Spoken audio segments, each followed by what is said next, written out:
En el financiero Bloomberg nos conectamos con el público que reconoce lo importante.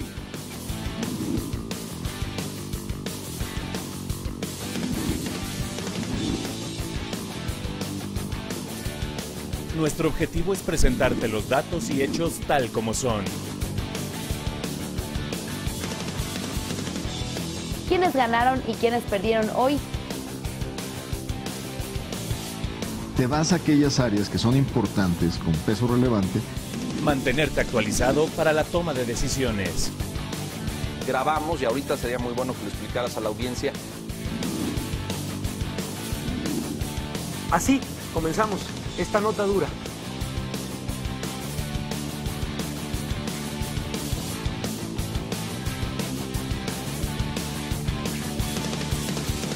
Porque reconoces lo importante, el financiero Bloomberg.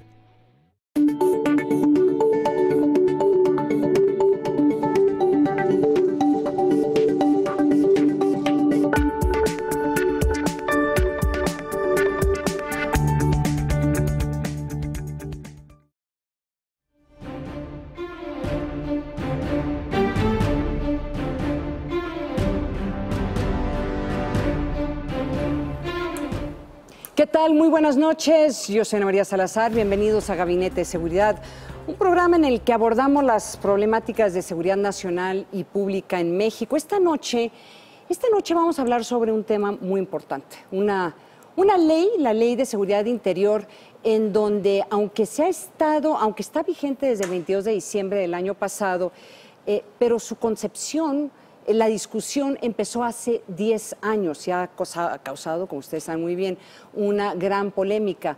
Los cuestionamientos son muchos y de fondo se centran en este debate y en esta dificultad que tienen muchos países de cómo combatir organizaciones extremadamente violentas con eficacia, sin violentar el Estado de Derecho, ni las garantías de los ciudadanos, ni violentar sus derechos humanos. En este programa trataremos de resolver las interrogantes con nuestros invitados. Y el 6 de septiembre de este año, sin el aval de Morena, 14 senadores integrantes de la 64 legislatura del Congreso de la Unión firmaron una iniciativa para abrogar la Ley de Seguridad Interior. Precisamente uno de ellos nos acompaña, afortunadamente esta noche, el senador Emilio Álvarez y Casa, quien también fue secretario de la Comisión Interamericana de Derechos Humanos. Muy buenas noches, señor. Ana María, ¿cómo estás? Buenas noches. Y también nos acompaña el doctor Jorge Lara, ex subprocurador de la PGR. Bienvenidos. Yo lo que veo en esta discusión, y de veras les agradezco a los dos que nos hayan acompañado esta noche, es que cada uno de ustedes representa como este dilema, ¿no? Por una parte, cuando tú estabas en la Procuraduría, tenías que ver, pues la prioridad del Estado en ese momento era tratar de ver cómo enfrentaban estas organizaciones criminales. Así es. ¿Sí? Y la experiencia, tu vida profesional ha estado dedicado, pues, al tema de derechos humanos, sí. y tu preocupación en términos de cómo se han violado los derechos humanos y si esta estrategia del combate al crimen organizado ha jugado un papel importante. Entonces yo me imagino, ¿por qué no empezamos hablando sobre por lo menos la ley que se está debatiendo en este momento, que está ante la Corte Suprema? Entonces, si me permites, Emilio, claro, a ver, ¿por qué no pone en contexto esta legislación y qué es lo que está pasando en la Corte? Sí, como lo comentaste, esta legislación fue ideada, fue diseñada para dar una especie de cobertura legal, cobertura jurídica, sobre todo a las Fuerzas Armadas, Ejército y Marina, en su intervención como fuerza de apoyo al gobierno civil, a la Policía Federal, desde luego bajo las órdenes del comandante supremo, que es el presidente de la República. ¿Por qué se justificó en su momento y se habla como justificación de esta ley? Porque se dice, y creo que sin faltar a la razón, de que no es la misión de un ejército que está preparado y que tiene como finalidad hacer la guerra a un enemigo extranjero, el intervenir en problemas de seguridad interior, de seguridad pública. Sin embargo, aquí hablamos de razones y proporciones, Ana María. Aquí hablamos de que el crimen organizado se ha desbordado. Se dan cifras, por ejemplo, de que aproximadamente 500,000 personas están involucradas directa o indirectamente en esta circunstancia, en esta problemática, y que la fuerza civil, tanto Policía Federal como policías estatales, han sido insuficientes.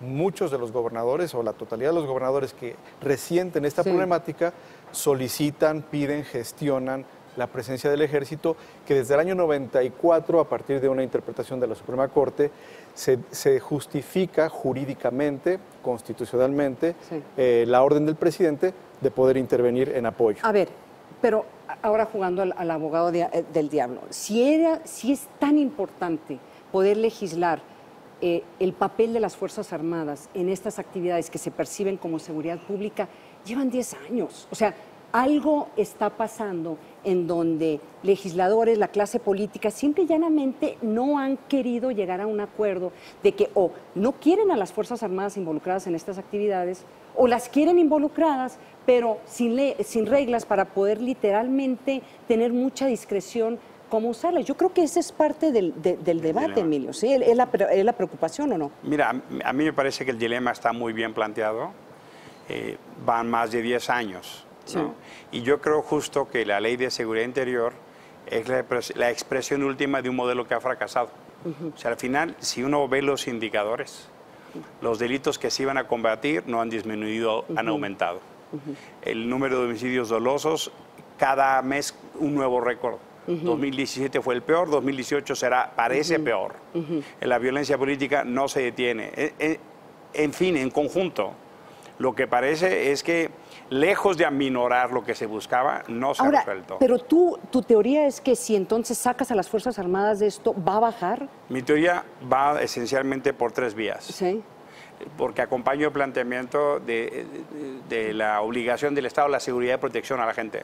Sí. Acompaño el planteamiento de que hay una condición donde, en esencia, el fenómeno de la violencia y la corrupción nos está ganando. Y la tercera es, si tenemos una condición de un plan gradual de retiro y donde el ejército hace lo que le corresponde, entonces sí podemos medir indicadores de éxito y fracaso. O sea, pero eso es muy diferente a decir, porque este es un poco, y de nuevo regresando a la ley que está que se está debatiendo en la Corte, eso es muy diferente, o sea, que haya un retiro gradual, que yo pensaba que eso era la estrategia hace 10 años, que se estaba buscando un retiro gradual porque se ¿consideras tú alguna de estas organizaciones amenazas a la seguridad nacional? Sí, yo creo que tienen ya condición de amenaza. Sí. ¿No? Entonces, la capacidad de fuerza o incluso... Su capacidad bélica. La capacidad, yo incluso hasta sus conexiones internacionales. Sí, ¿no? sí. O sea, el fenómeno del tráfico de armas, por ejemplo, de drogas, están conectadas, ¿no? Sí, estoy regresando a esta legislación que está ante la Corte. Ustedes en este momento, tú en particular estás tratando de proponer una legislación, que se vote una legislación para detener el debate en la Corte. ¿Me equivoco? Lo que estamos proponiendo es abrogar la ley, sí, ¿no? Que de suyo tiene, o sea, esencialmente centro en 2 núcleos duros de complicación. Sí. Creemos que es inconstitucional y que el Poder Legislativo tiene la capacidad para no esperar a la Suprema Corte para actuar. O sea, salir y abrogar. Entonces, hablemos sobre la ley. Sé que aquí en producción nos han identificado algunas de los artículos más controversiales. Si quieres podemos tocar algunos de ellos, pero a final de cuentas sí sería muy interesante que habláramos entonces cuál es la alternativa y que no va, y si estamos ante la posibilidad de un vacío jurídico y estaríamos, porque si no se llega a aprobar alguna ley y se abroga, ¿dónde quedan las funciones de las Fuerzas Armadas? Entonces, no sé si nos pueden ir poniendo alguno de los artículos que pudimos identificar que eran entre los más controversiales y que creó preocupación para muchas ONGs, incluyendo pues muchas de las ONGs de derechos humanos que fueron... El alto comisionado, en fin, hay una... Creo que no lo tienen. ¿Por qué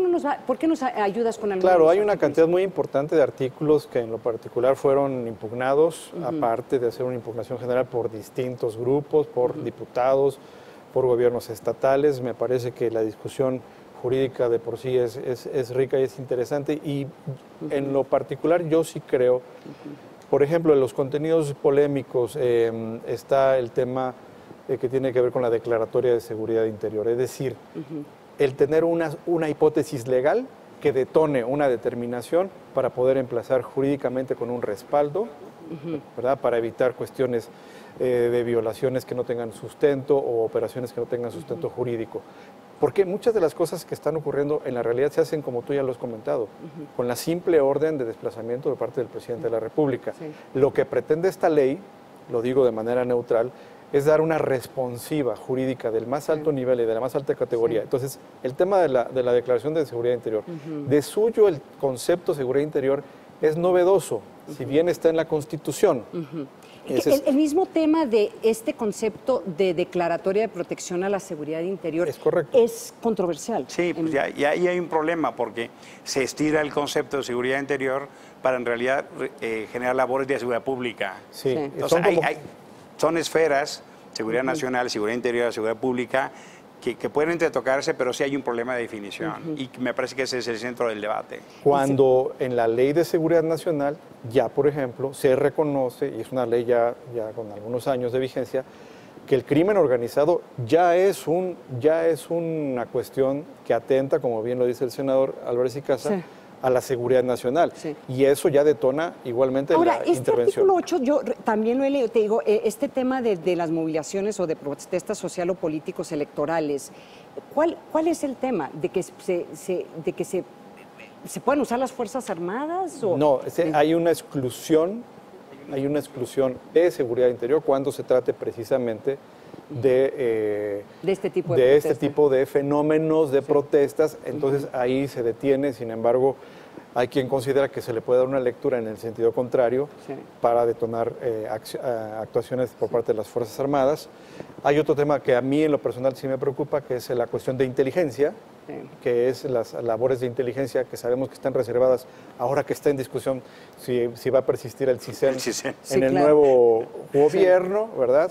Lo que va a pasar con la inteligencia policial, bueno, la inteligencia civil, es que estamos también en un momento en donde creo que hay tanta confusión entre lo que es inteligencia para seguridad nacional, Emilio, y lo que es inteligencia para actividades policiales, y lo que es inteligencia para contrainteligencia, o sea, para seguridad nacional. De la información que se genera será de seguridad nacional, el artículo 9. Sí, esto implica la reserva, reserva para efectos de transparencia y acceso a la información, que sabemos que también es un tema constitucional del mayor grado, ¿no? El derecho que tiene la gente a conocer las acciones y la rendición de cuentas por parte de las autoridades, pero con esta declaratoria se inhibiría el acceso a la información. Amenazas a la seguridad interior, es que yo entiendo también en términos jurídicos y hasta en operacionales, que tiene que haber una forma de poder clasificar este tipo de organizaciones criminales diferentes a amenazas a la seguridad nacional, o sea, porque son amenazas diferentes, Emilio. O sea, sí entiendo la necesidad como de tratar de dividirlos. Mira, yo creo que sí puede haber, déjame poner un ejemplo.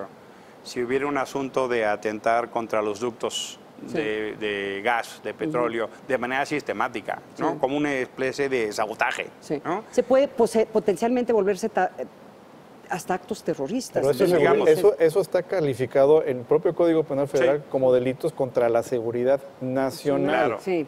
Pero lo pongo como muy claro, como de deslinde. Digamos, no se trata de otra cosa. Los huachicoleros. Por ejemplo. Los huachicoleros creo que sería como un ejemplo mucho más, porque son movimientos sociales, hasta cierto, se consideran movimientos sociales, que estaban buscando amnistía, pero también el impacto que tienen es tal. Hombre, son puntos del PIB, Ana María. Lo que están robando son puntos de lo bruto. Entonces, pero sí este tema de cómo dividir, si debe de clasificarse el problema de los huachicoleros como un problema de seguridad nacional o lo pones en una categoría diferente. Mira, yo creo que es diferente, pero lo que no puede pasar es que sigamos teniendo al ejército haciendo labores de seguridad pública como policías de esquina. Pues. Exacto. En eso yo creo que estamos de acuerdo. Ese es el enunciado básico. Sin embargo, el planteamiento de transitoriedad es justamente lo que no ha ocurrido. ¿Y de quién depende de que esto sea transitorio? Del fortalecimiento de las policías estatales. Que no ha pasado en 10 años. Bueno, pues es que ese es el tema, ¿verdad? Y el robustecimiento. Lo que está pasando en esencia es que el ejército está pagando el plato roto de un modelo fracasado de seguridad. Ahora, a mí me da la impresión que nos estamos poniendo, que lo que va a suceder es que van a poner a todos en una esquina y básicamente decir, no hay legislación, no hay claridad, pues regresen a los soldados a sus creo casas. Que hay normas vigentes, que no es el caso. ¿Cómo cuál? Yo creo que hay todo un marco jurídico de actuación de las Fuerzas Armadas. Lo que está en discusión es si las Fuerzas Armadas pueden seguir o no generando labores de seguridad pública. Sí. Eso no. Pero ustedes, a mí lo que me angustia casi es pensar que una democracia como la democracia mexicana no tenga claramente definido cómo usar sus Fuerzas Armadas. Eso sí se presta a abuso. Por supuesto. De nueva cuenta, creo que es un tema de razones y proporciones. Sí. Ante la desproporción de la amenaza del crimen organizado, que por cierto cada vez es más fuerte, más acendrado, con mayor capacidad de fuego, con mayor capacidad económica. Estamos hablando fuera del aire que podría incrementar la violencia. Que desafortunadamente el escenario prospectivo no es favorable. ¿Qué va a hacer el gobierno cuando además una de las banderas del presidente electo fue justamente devolver a las Fuerzas Armadas a los cuarteles, y ahora ya dio un giro? Yo creo que hay un parte de incertidumbre más grande que una ausencia de marco legal, honestamente. Sí. Estas declaraciones muy contradictorias, por ejemplo, de querer hacer el ejército una policía nacional, que para mí sería un gravísimo error, o aquella cosa de que, bueno, el ejército no, pero bueno, el ejército sí, o el Seguridad Nacional, o el Estado Mayor Presidencial. O sea, hay una serie de declaraciones que están generando una enorme incertidumbre, incluso por cambio de opiniones, Ana María. Ahora, la incertidumbre que señala el senador se resuelve con leyes, se resuelve con instituciones. A ver, aquí tenemos una ley impugnada, el por ejemplo, 34, el que comentamos del Sistema Nacional Anticorrupción, por ejemplo, o de la recolección de inteligencia. Es una ley, es vigente. ¿Qué está pasando con esa ley? El presidente Peña Nieto, que viene de salida, dice, yo no la voy a aplicar en tanto la Corte no se defina. Como que se están tirando la bolita. Bueno, somos un país de instituciones. O sea que porque el presidente debería se firmó implementarlo, pero lo mandan a la Corte. Hay un debate que pareciera ser que nadie quiere pagar el costo político de enfrentarse con el ejército. Sí. Porque de manera extraordinaria e inusual, sí vimos un lobby político del general secretario casi rayando la desesperación, rompiendo toda práctica. El general secretario haciendo discursos, visitas, hablándole a los gobernadores para pedirle que votaran que apoyaran, a favor. Eso ¿Y no por es qué así. crees? ¿Será porque están viendo que no tienen cobertura jurídica de las actividades? Yo creo que esencialmente obedece a que ellos pagan el costo y se sienten desprotegidos. Oye, Emilio, tengo que ir a un corte comercial, se está poniendo muy bueno esto, así que vámonos a un corte y regresamos y vamos a continuar esta conversación con nuestros invitados, el futuro de la Ley de Seguridad Interna. Interior, no se vaya.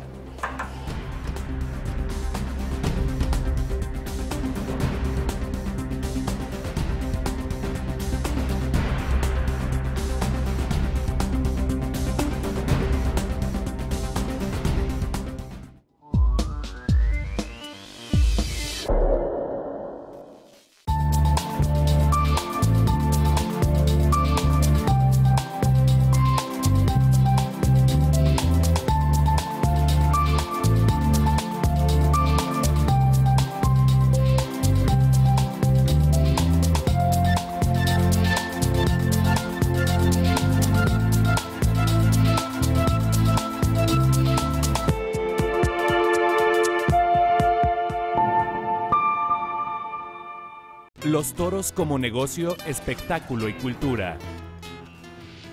Tiempo de Toros. Con Rafael Cue, viernes, 9 de la noche. Retransmisión, sábado, 9 de la mañana. Porque reconoces lo importante, el financiero Bloomberg. Gracias por continuar con nosotros. Gracias por continuar con nosotros aquí en Gabinete de Seguridad. Continúa esta conversación, debate y análisis de tratar de entender el contexto de qué es lo que está pasando con esta controversial ley que se está siendo discutida en la Corte, la Ley de Seguridad Interior. A ver, Emilio, estábamos comentando fuera del aire. Y yo te preguntaba, a ver, ¿por qué no simple y llanamente dejar que la Corte decida por lo menos cuál de esta legislación es constitucional o inconstitucional? ¿O tú simple y llanamente piensas que hay que tener tabla rasa y hay que empezar desde el inicio? Mira, hay quien dice, esperemos a la Corte que resuelva para el fondo de la constitucionalidad. Que si puedes tener una ley de seguridad interior, yo creo que es como... Dice, veamos. Sí. Y hay otros que dicen, mira, lo que pasa es que también hay ciertos elementos de discusión que están en torno. Por ejemplo, si se abre o no la puerta a la Corte Penal Internacional con esta ley. Sí. Y el fondo, en mi opinión, Ana María, nada más terminó la idea, es, yo creo que hoy Morena, antes la oposición, no quiere pagar el costo de enfrentarse al ejército, ¿no? Es decir, esa ley no. Que esto es importante que lo digas. Morena en este momento no tienes el apoyo. ¿Cuál es el apoyo a la legislación que estás proponiendo? Mira, ¿Y por qué no te están apoyando? En algún momento inicial hubo algunos legisladores de Morena, tuvieron una previa y dijeron, no, vamos a esperar a la Corte, y la iniciativa que yo presenté la acompañó todo el Grupo Parlamentario y Movimiento Ciudadano, todo el PRD, 3 legisladores del PAN, 1 del PT. Sí. Digamos, fuimos en total 18, ¿no? De distintas fuerzas políticas. Y es muy interesante porque quienes fueron senadores y hoy están en la Cámara de Diputados, que tuvieron una posición muy en contra, incluso fueron sujetos activos en la controversia. Sí. Tienes al PAN a Juan Carlos Romero Hicks, que es el coordinador del Grupo Parlamentario del PAN hoy en la Cámara. O tienes a Mario Delgado, o tienes a Zoé Robledo y a Alejandro Encinas, que van a estar en gobernación. O sea, y no quieren tocar o sea, quieren que la Corte decida. Morena está más en la idea de que decida la Corte. No hay que olvidar que mucha de la discusión que se dio justo para la promoción de estas acciones, controversias y demás, fue en el contexto de campaña. Fue en el contexto de la interlocución con sus grupos y sus bases electorales. Y desde luego ahora, así como el presidente electo López Obrador ha cambiado o ha dado un giro casi de 180 grados en muchos temas, este va a ser quizá el tema más definitivo de su giro, de un candidato, de un líder de izquierda militante a un jefe de Estado con estas graves responsabilidades, y ver cómo no solamente no rompe con el ejército, al contrario, las declaraciones que ya dio implican un viraje muy contundente, y yo creo que los legisladores de Morena simple y sencillamente están dejando que él madure esta interlocución y definan estos puntos complicados. A mí lo que sí me creó también un poco viéndolo desde la óptica como abogada, cuando él dice voy a dejar a las Fuerzas Armadas continuar ejerciendo funciones de seguridad pública, y eso en sí, esa declaratoria ya violenta cualquiera de las leyes. O sea, se supone que no, la ley dice en este momento que no pueden ejercer funciones de seguridad pública. Y toda esta legislación lo que han tratado de hacer es justificar por qué estas actividades que hace el ejército no son actividades de función pública. Son, perdón, de seguridad pública. No es de seguridad pública. No es policía. Y mira, hay un tema vital. El asunto está bordeado sobre el paradigma del uso de la fuerza. Claro. Un soldado está entrenado para el uso letal, para el uso extremo de la fuerza, y eso queremos, Ana María. Para eso los queremos.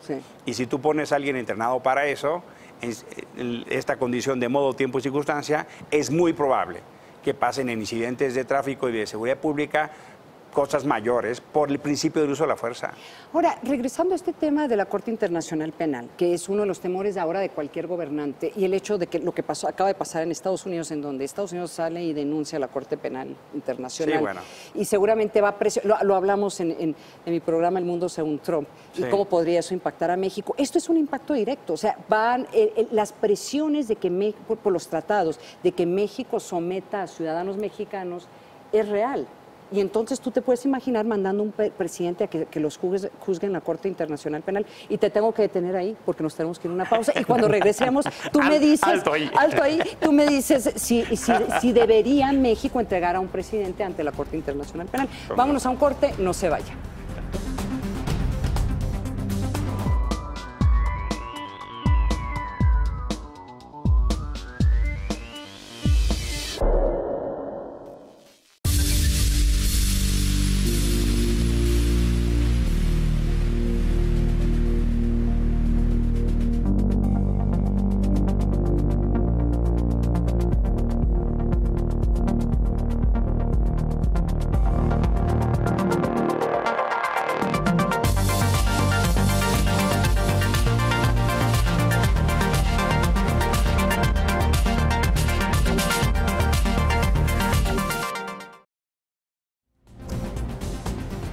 Gracias por continuar con nosotros aquí en Gabinete de Seguridad. El futuro de la ley de seguridad interior sigue en debate. ¿Qué va a pasar? O sea, no hay la posibilidad que la Corte simple y llanamente diga, hay tantos artículos inconstitucionales aquí que ni siquiera lo vamos a evaluar o sí crees que hay suficientes artículos que le dé carnita para que el nuevo gobierno ya pueda empezar a funcionar con lo que hay? La Corte yo creo que ha sido una expresión del pluralismo, de la institucionalidad y puede tener varios escenarios. Un escenario es que declaren inconstitucional algunos de los artículos, que le quiten algunos componentes problemáticos, por ejemplo, el tema de inteligencia, que creo que es el más retador en términos del análisis. Sí. O sea, que hay que decirlo, y sí es muy controversial, o sea, que el ejército pueda hacer... que el ejército pueda espiar a los ciudadanos. Sin controles judiciales. Sí, exactamente. Entonces, bueno, ese es un escenario. Y yo sí creo que lo deseable desde el punto de vista de la institucionalidad de este país, de la república que somos con división de poderes, yo sí creo que lo deseable es que la Corte ya se pronuncie ante la entrada de un gobierno distinto. Si entra en vigor la legislación que están proponiendo ustedes, ¿cómo cambiaría el mundo? Cambiaría el mundo donde esta ley deja de tener efecto. Sí. Y entonces la Corte ya no lo resolvería. Ahora, esto en nuestro tiempo legislativo, no va a pasar antes de 1 o 2 meses. Sí. No se han integrado comisiones, falta resolver. Entonces, la Corte todavía tiene posibilidad de resolverlo. Apenas vamos a formar comisiones. Sí. Ahí está un tuit que sacaste esta mañana. Sí, justo. ¿Por qué? Justo. Yo me declaré senador independiente y no estoy presente en la Junta de Coordinación Política y me reuní con ellos, me abrieron la puerta, cosa que reconozco y agradezco. Y dije, señores, mi expertise es derechos humanos. Sí. Yo quiero estar ahí. Para que entienda el auditorio qué tan importante es esta discusión, lo que pase con esta legislación va a definir literalmente el futuro de la seguridad nacional y seguridad pública en este país en términos de cómo se va a hacer. Yo creo que ese es el matiz más importante. Cuando se plantea como una legislación transitoria, subsidiaria. Sí. O sea, el ojo debe de estar en los gobiernos estatales. Sí. La atención debe estar en las policías estatales, en cuál es el plan de crecimiento, robustecimiento de la Policía Federal. Tenemos 35,000 activos de Policía Federal frente a 500,000 personas que están involucradas en crimen organizado. Oye, se nos acabó el tiempo. ¿Regresan? Por favor. Y vamos a estar dando un seguimiento muy de cerca de esto. Muchísimas gracias a todos ustedes por acompañarnos esta noche. Emilio, Jorge, muchísimas gracias. Y los espero el siguiente jueves a las 9:30 de la noche aquí en Gabinete de Seguridad. Yo soy Ana María Salazar. Que tengan muy buenas noches. Hasta luego.